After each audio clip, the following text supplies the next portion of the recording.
ama na mtarajiwa. Karibu sana. Asanteni sana, asanteni sana. God is good and all the time.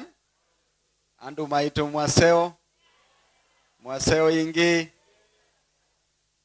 Akwa ni museo muno. Asante sana. Mko salama lakini? Asanteni sana. Kwa majina naitwa Babu Owino, mimi natoka kule Nairobi. Nataka niseme jambo kidogo ya Biblia kwa sababu ndugu yangu alisema niliomba mzinga hapa. Niliwacha mzinga miaka mingi iliyopita.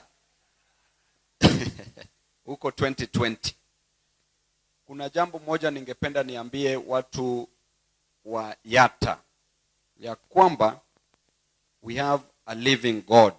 A God of turn around. A God who can turn around anything. And in the book of Zephaniah 3, the Bible says that the Almighty God said that I will turn around things for my people. We have a Lord of turnaround. He turned a skin full of leprosy into a clean skin like the skin of a baby. He turned around 3 loaves of bread and 2 fish into food enough to feed the multitude. He turned around the Red Sea into dry land for the Israelites to pass through. And he turned around Moses from being a murderer into a person who could deliver the Israelites from bondage. Moses spent 40 years in the palace and another 40 years in the wilderness, in the desert, and another extra 40 years to meet God so that he could go back to Egypt and remove the Israelites from the bondage. And God also turned around David from being a shepherd into being a king. We know that David, even his own father, did not believe in him. When Samuel went to the family of Jesse to anoint David, when he reached there, David was not lined as a person who was worthy. He was taking care of the sheep in the bush. It means that even his own father did not have faith in him. When he went to the field to take food for his brothers who were fighting against Goliath, his brother asked him, "What are you doing here? Why can't you go back and take care of the sheep in the bush?" But David did not concentrate on that. Suppose David started fighting his own brother or having a problem with his own father, then David would have not met Goliath, and therefore he would have never been a king. And even after David had been anointed, he went back to the bush, and only 15 years later, he became the king. So therefore we have a Lord of turnaround, a Lord who turned around David from being a shepherd into a king. And David experienced so many things when he was a king. And even before that, King Saul wanted to kill him. Before that, the same David experienced a lot. His own child died. And in the book of Psalms 30, David says that the Almighty God, you turned around my mourning into dancing. You turned around my sorrows into joy. And therefore, the Almighty God will turn you around. The Almighty God will turn your sickness into healing. May the Almighty God turn your addiction into freedom. And may the Almighty God turn your lack into abundance. Najua saizi kuna shida sana kubwa Kenya. Kuna shida watoto wetu hawezi enda shuleni kwa sababu wazazi wetu hawana uwezo. Hawa wazazi ambao tunaona hapa, wamama wanaoshea watu manguo, wanalimia watu mashamba, hawa wamama wanauza mboga hapa, wengine wanauza chang'aa kama vile mamangu aliuza chang'aa. Bishop, Father, nimejua hiyo si news sana kwa sababu tu Catholic kukunywa kidogo sio shida. Unasema take a little for thy stomach sake, says the Bible. Si ni kweli?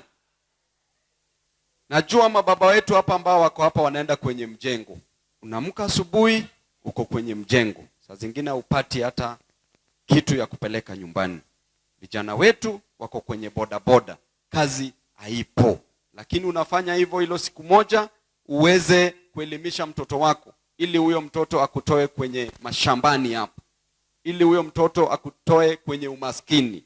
Lakini usichoke kama mzazi, mama usichoke, baba usichoke, kijana mwenzangu usichoke. Huyu Mwenyezi Mungu ambaye tunaomba siku moja atakutoa kwenye huu maskini. Nikikujia mambo ya siasa kidogo, tuko na huyu kijana wetu hapa ambaye anaitwa Basil. Huyu Basil ni kijana ndume kamili. Basil ameweza kuleta ANC pamoja na akaweka UDA pamoja, kiongozwa na chairman Ndindi Nyoro, na akaweza kuweka ODM hapa pamoja, na akaweza kuweka viongozi wa Wiper pia pamoja na bwana Timothy ambaye pia ni naona shetani hataki vitu tuongee hapa. Bwana Timothy pia ameweza kuweka hapa pamoja my independent candidates, members of parliament pole. Kwa hivyo mheshimiwa, una uongozi kwako, unaweza kuleta viongozi pamoja. Na pia ninaomba watu wa Yatta wakushikilie mikono, uweze kuwafanyia kazi jinsi ambavyo umekuwa ukifanya kazi, na Mungu pia akupatie hekima ya kufanya kazi. Na chairman Ndindi Nyoro, huyu ni chairman wangu wa budget committee. Tunaona msichana wetu pale anaitwa Anastasia. Huyu msichana alifanyia UDA kazi sana hapa Yatta.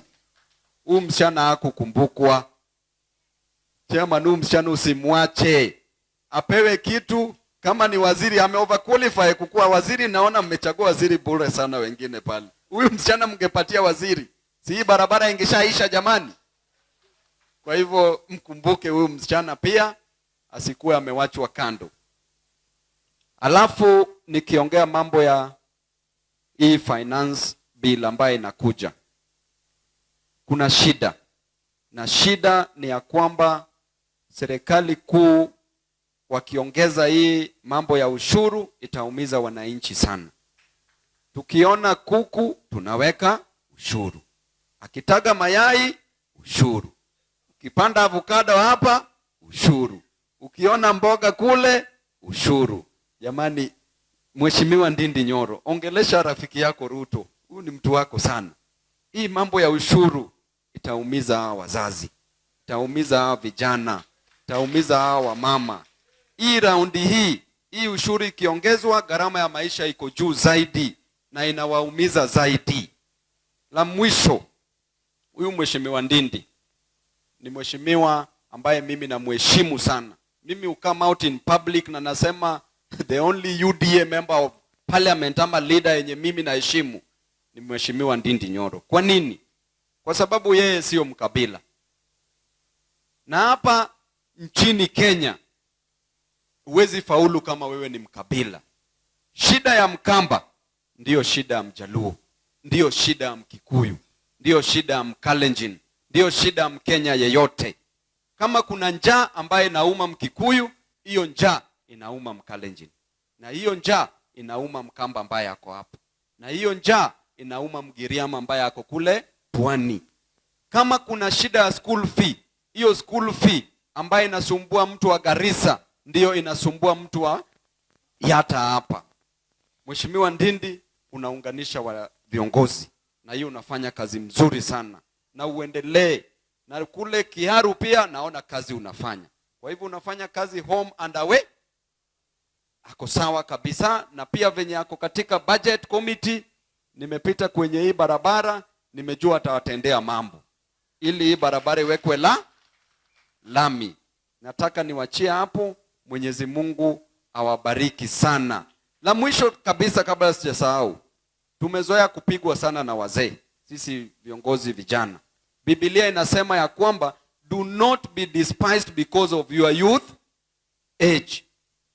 Sisi tutaheshimu wazee wetu ambao wako mbele yetu kisiasa, lakini hao wazee lazima watuheshimu, maanake tulichaguliwa na wananchi.